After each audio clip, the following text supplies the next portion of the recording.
Shalom à tous, peuple du Seigneur, shalom à tous, shalom à tous. Je suis très content de passer encore sur cette émission, sur cette chaîne TAF TV. Très content de vous revoir. Pour ceux qui me connaissent, je suis le berger Kevin, je suis le serviteur Kevin Moussassa et je suis de retour sur votre émission. J'aimerais par l'occasion d'abord commencer par remercier le Seigneur qui m'a donné cette opportunité de me présenter devant vous, de me tenir devant vous. J'aimerais aussi remercier l'homme de Dieu, le pasteur Kanda, qui a renouvelé sa confiance envers moi, envers mon humble personne. Et j'aimerais aussi remercier mon père spirituel, le prophète Singawala, pour m'avoir permis de passer sur cette émission. Alors, sans plus tarder, je vais nous proposer quelques passages des Écritures que nous allons essayer d'expliquer. Et le thème de ce soir, le thème de cet après-midi, le thème de ce matin, le thème de ce jour, bref, c'est les conditions de la gloire. Les conditions de la gloire. Lorsque nous parlons de la gloire, nous parlons de la gloire de Dieu. Les conditions de la gloire. Quelles sont les conditions qu'exige la gloire de Dieu? Car oui, la gloire de Dieu, c'est quelque chose que nous aimerions tous expérimenter. Mais qu'est-ce que ça demande? Quelles sont les conditions de la gloire? Alors pour ça, nous allons prendre deux portions des Écritures dans le même livre. Si vous avez vos Bibles avec vous, nous prenons le livre d'Exode au chapitre 33. Exode chapitre 33 à partir de verset 18 jusqu'au verset 23. Exode chapitre 33 à partir de verset 18 jusqu'au verset 33. 23, pardon. Exode 33, verset 18 jusqu'au verset 23. Moïse dit, « Fais-moi voir ta gloire. » L'Éternel répondit, « Je ferai passer devant toi toute ma bonté, et je proclamerai devant toi le nom de l'Éternel. Je fais grâce à qui je fais grâce, et miséricorde à qui je fais miséricorde. » L'Éternel dit, « Tu ne pourras pas voir ma face, car l'homme ne peut me voir et vivre. » L'Éternel dit, « Voici un lieu près de moi, tu te tiendras sur le rocher. Quand ma gloire passera, je te mettrai dans un creux du rocher, et je te couvrirai de ma main jusqu'à ce que j'ai passé. Et lorsque je retournerai ma main, tu me verras par derrière, mais ma face ne peut être vue. » Amen. Nous prenons maintenant chapitre 34, le prochain chapitre. Chapitre 34, nous sommes dans le verset 5 jusqu'au verset 7. Ensuite, nous prenons le verset 10. Verset 5 jusqu'à 7. Ensuite, nous prenons le verset 10. Exode 34, 5, 7, 10. L'Éternel descendit dans une nuée, se tint là auprès de lui, et proclama le nom de l'Éternel.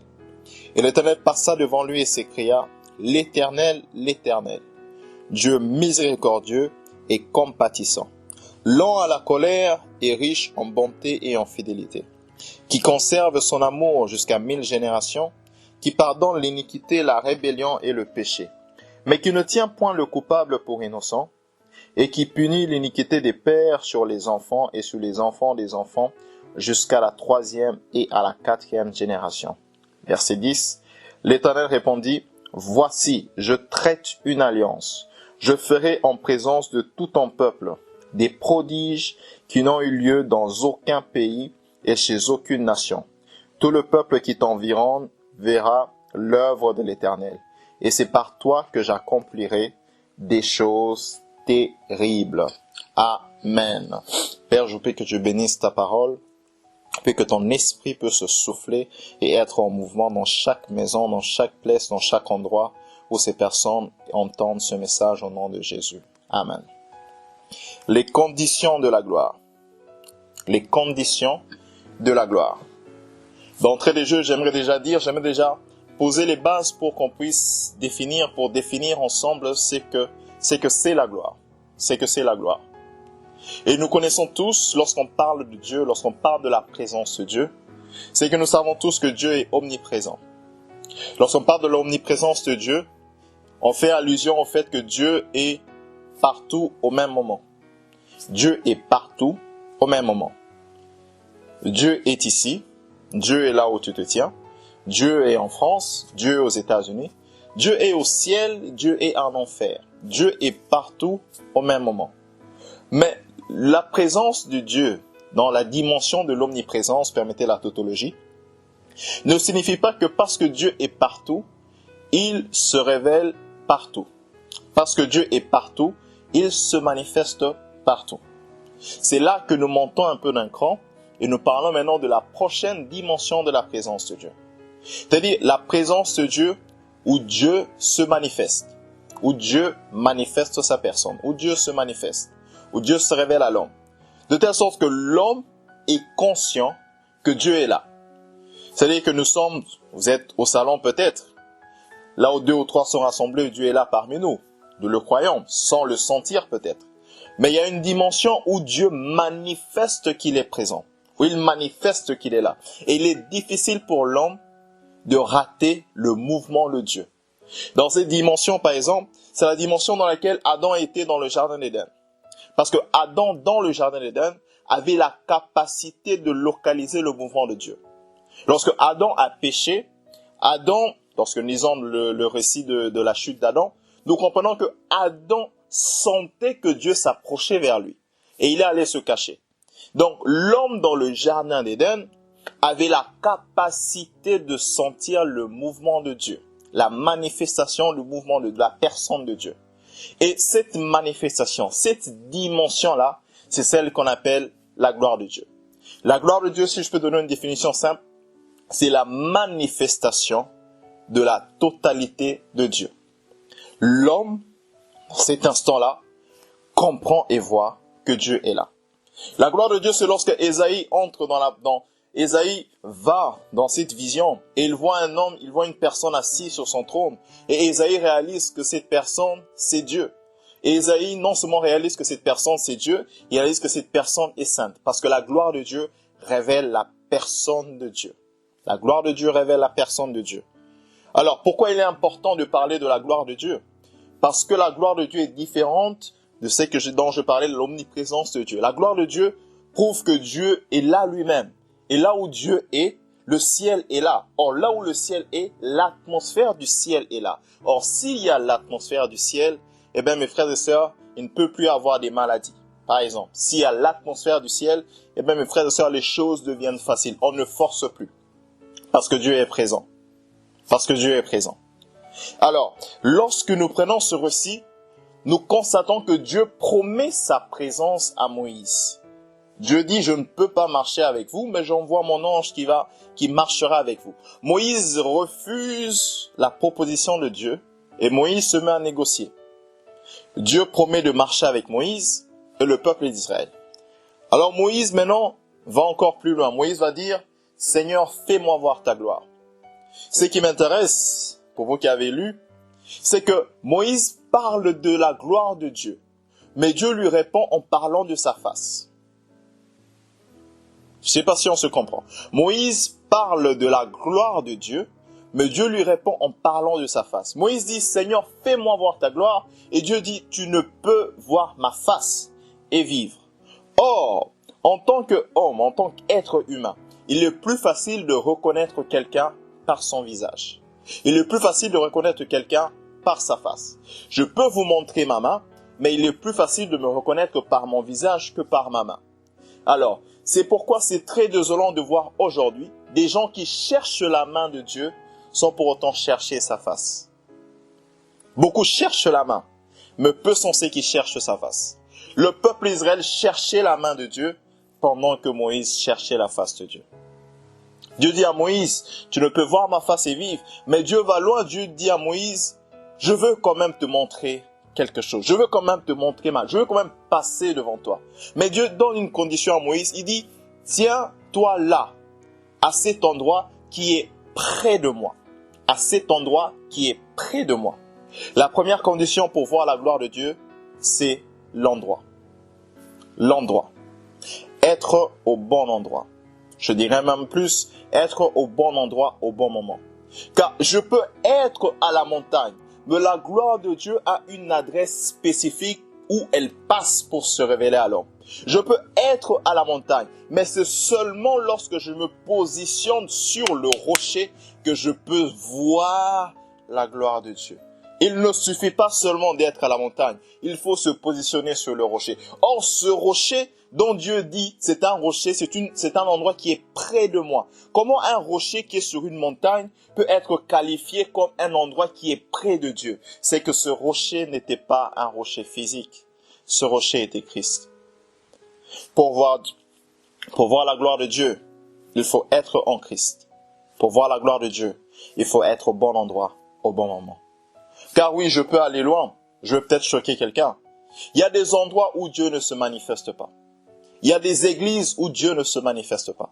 Il y a des assemblées où Dieu ne descend pas dans sa gloire. Sa présence peut être là, mais pas sa gloire. C'est pourquoi il faut être au bon endroit, au bon moment. À cet endroit que Dieu décrit comme là. Tiens-toi là, et c'est là que je te prendrai et je vais te mettre dans le creux du rocher. La responsabilité de se tenir sur le rocher, l'invitation vers le rocher, c'est Dieu. Celui qui nous introduit dans le rocher, c'est toujours Dieu. Mais celui qui nous maintient dans le rocher, c'est toi et moi. C'est toi et moi. Donc pour voir la gloire de Dieu, il faut être au bon endroit et au bon moment. Et dans ce récit, nous constatons que non seulement Moïse était à une montagne, mais il y avait une adresse spécifique par où Dieu s'est révélé à lui. Par où Dieu voulait se révéler à lui. Si Moïse était à un autre endroit, il n'allait jamais voir la gloire de Dieu. Quelqu'un va me dire, est-ce que ça signifie qu'il faut aller sur une montagne? Ça signifie qu'il faut chercher un rocher? Non, pas nécessairement. Christ dit à la femme samaritaine, ce n'est pas question de temple, ce n'est pas question de montagne. Ce n'est pas question de ça. Mais alors, quelle est la deuxième condition dans ce cas? Il existe un moyen de pouvoir attirer la gloire de Dieu vers soi. Je peux encore en disant, il existe un moyen d'attirer la gloire de Dieu au bas de la montagne. Car oui, la gloire de Dieu est descendue aussi pour ceux qui étaient au bas de la montagne, pour le cas de Salomon. Et la deuxième condition pour expérimenter la gloire de Dieu, Dieu lui-même l'a dit, c'est la mort. Et oui, c'est la mort. Dieu dit, tu ne peux voir ma face et vivre. En d'autres termes, tu dois mourir pour voir ma face. C'est la mort. C'est la mort. Nous devons comprendre que lorsqu'on parle de la gloire de Dieu, la gloire de Dieu est un principe spirituellement universel. La gloire de Dieu est un principe spirituellement universel.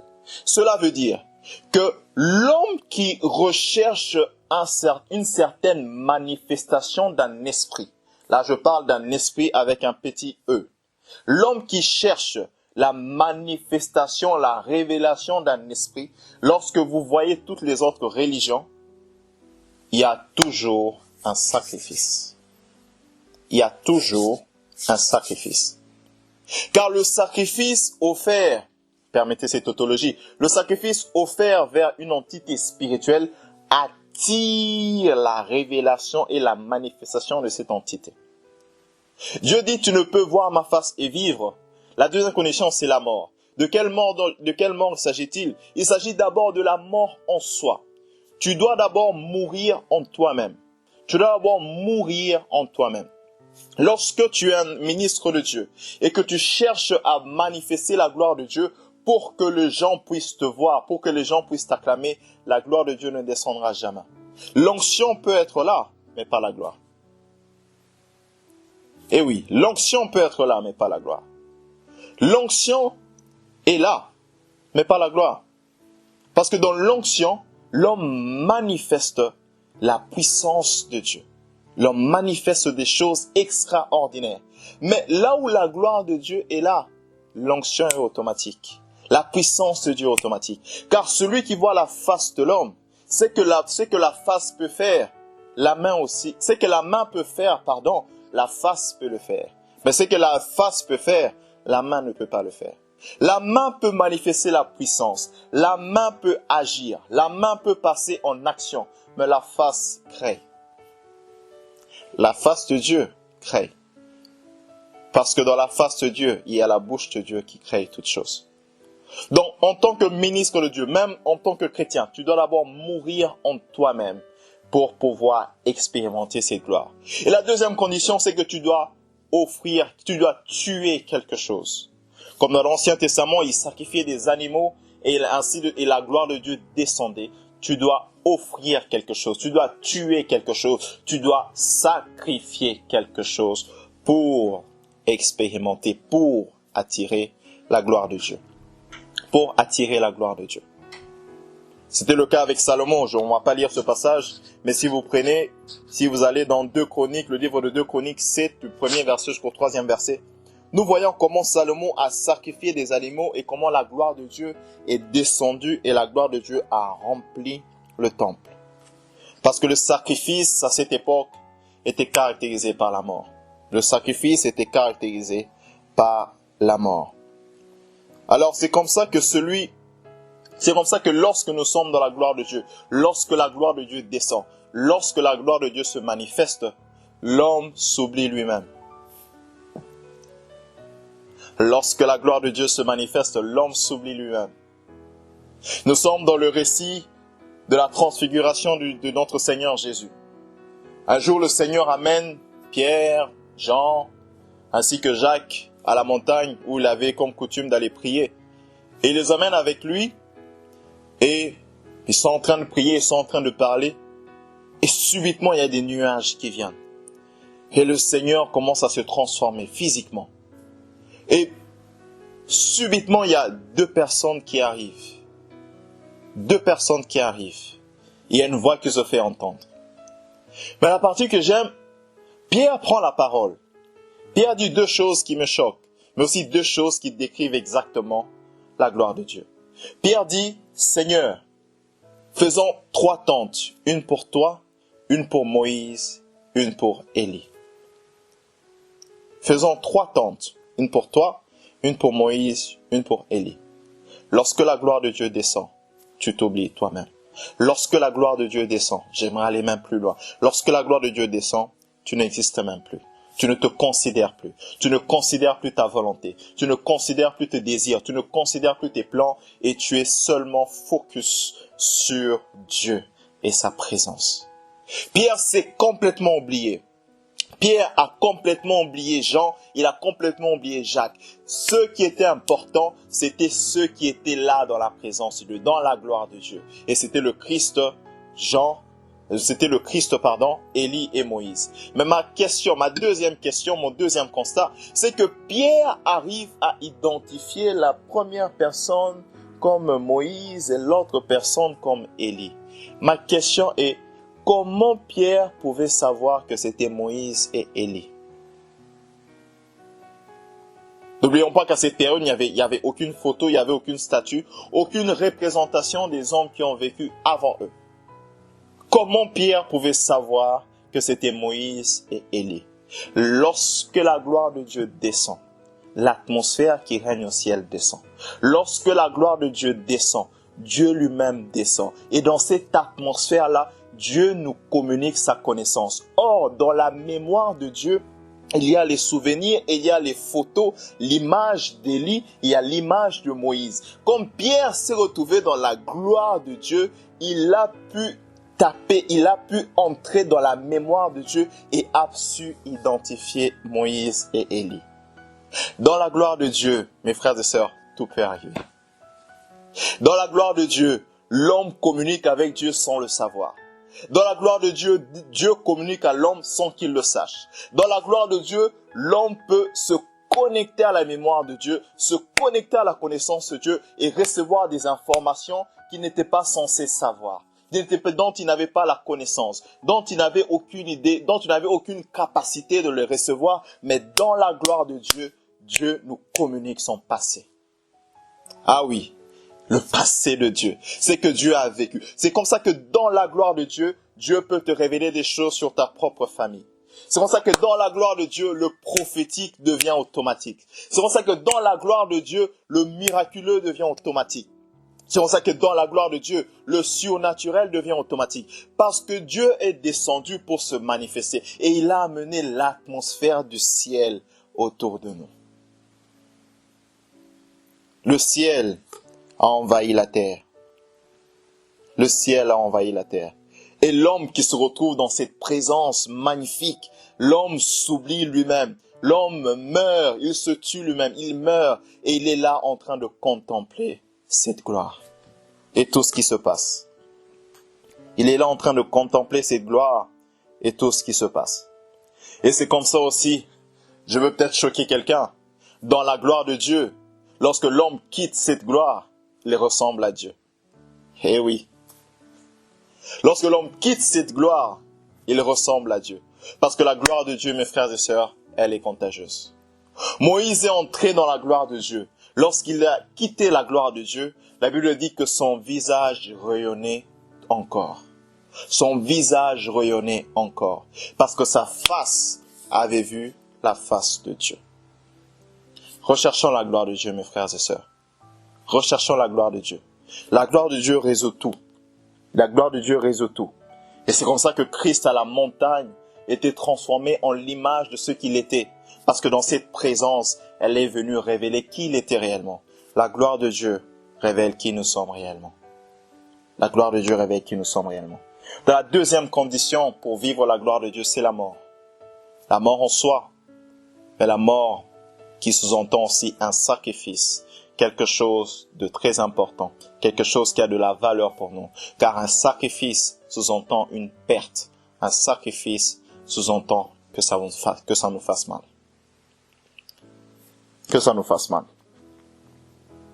Or, cette gloire, nous ne voulons pas seulement l'expérimenter une fois, deux fois. Nous voulons que cette gloire soit permanente. Voilà pourquoi la troisième condition pour que la gloire de Dieu devienne permanente, c'est l'alliance avec Dieu. L'alliance avec Dieu. Contracter une alliance avec Dieu. Dans Exode 34, nous sommes dans le verset 10. Dieu dit à Moïse, je paraphrase, je contracte une alliance avec toi. Les choses que je suis sur le point de faire avec toi, on ne l'a pas entendu dans les autres nations. Dieu s'engage, Dieu signe un contrat à Moïse. Il dit, tu as vu ma gloire aujourd'hui. Et à partir de ce jour, je vais faire des choses au milieu de vous dont vous n'avez point entendu, ni les peuples qui sont autour de vous, ni les peuples qui sont sur la surface de la terre ont vu. Je ferai des choses, des prodiges au milieu de vous. La gloire de Dieu que Moïse a expérimentée est maintenant devenue permanente par une alliance. L'alliance nous fait entrer dans le permanent. L'alliance fait asseoir les choses. L'alliance nous fait entrer dans le permanent. C'est quoi une alliance? Une alliance est un contrat entre deux parties.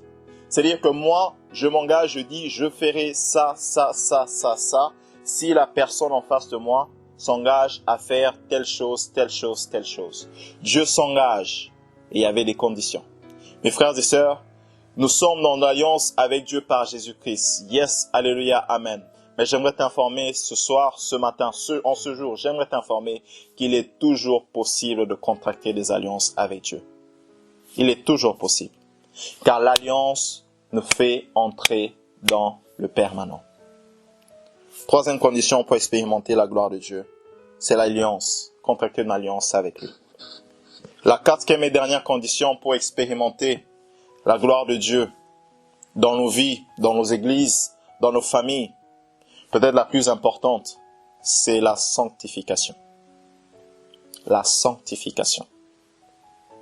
La Bible dit dans le livre d'Hébreux, « Or, sans la sanctification, il est impossible de plaire à Dieu. » Il est impossible de voir Dieu, pardon. Sans la sanctification, il est impossible de voir Dieu. Or, celui qui doit voir Dieu le verra par sa face. Celui qui doit voir Dieu verra la face de Dieu, qui est la gloire de Dieu. Donc, on est en train de nous expliquer que pour voir Dieu, pour être constamment dans sa présence, pour expérimenter sa gloire, nous devons mener une vie de sanctification. La Bible dit que nous sommes saints. C'est la position que nous avons en Christ. Nous avons été rendus saints par le sacrifice de Christ et par notre foi et par notre déclaration de foi. Nous sommes saints, tel que Paul le dit aux Corinthiens. Mais la sanctification nous aide à maintenir cette position. Or, la sanctification, c'est un effort personnel, mes frères et sœurs. La sanctification est un effort personnel. La sanctification est une autodiscipline. Paul dit, je traite durement mon corps. je traite durement mon corps. C'est une discipline qu'on s'impose à soi-même parce qu'on comprend que dans une heure, je suis dans la présence de Dieu et je veux être porteur de la gloire de Dieu. Et ça a un prix. Ça demande que je devienne comme celui que je cherche à voir. C'est-à-dire Dieu. C'est pour ça que j'aime souvent ce que mon père spirituel dit. Là où l'onction sans sanctification cache deux fois le fétiche. Ah oui. Soit ça cache le fétiche, ou ça veut juste dire que Dieu était là il n'y a pas longtemps, mais il n'est plus. Parce que là où on démontre l'onction, mais on ne mène pas une vie de sanctification, c'est contradictoire à l'évangile que nous enseignons. Contradictoire à l'évangile que la Bible nous enseigne. La sanctification est importante pour celui qui veut voir la face de Dieu. C'est comme ça même que Dieu dit à Moïse, je vais descendre, sanctifie ce peuple durant 3 jours. Car après 3 jours, je descendrai, je viendrai à la rencontre de ce peuple. Le Dieu que nous servons est un Dieu saint et il aime que nous soyons aussi saints. Voilà pourquoi, mon frère, ma sœur, la sanctification n'est pas une option. La sanctification n'est pas une option. Je dois le faire parce que je suis pasteur, je dois le faire parce que j'ai une option. Non, la sanctification n'est pas une option. Elle est obligatoire pour tout celui qui veut voir la face de Dieu. Pour tout celui qui veut voir la face de Dieu. Quelqu'un va me dire, mais berger Kevin, homme de Dieu Kevin, pourquoi la gloire de Dieu est si importante? Eh bien, parce que la gloire de Dieu emmène l'atmosphère du ciel. Quand cette atmosphère est là, les malades sont guéris automatiquement. Quand cette atmosphère est là, le prophétique est activé automatiquement.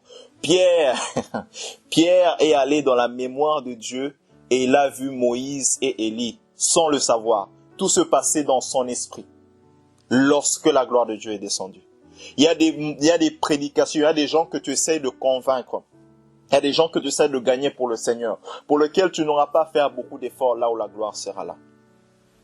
Il y a des problèmes, des situations qui ne sont pas encore résolues. Mais lorsque la gloire de Dieu descend, tu ne feras aucun effort. Il y a des gens qui sont des païens exposés pour 1000. Mais lorsque la gloire de Dieu descend, ils sont eux-mêmes convaincus. C'est comme ça que lorsque Élisée se retrouve dans la gloire de Dieu, Élisée dit « Malheur à moi, car je suis pécheur et j'habite parmi un peuple qui pêche. » Il dit malheur à moi. Personne ne lui a dit qu'il était pécheur, mais la gloire de la présence de Dieu, la manifestation de la présence de Dieu, la gloire de Dieu qui remplissait cet endroit, lui a fait comprendre qu'il est pécheur.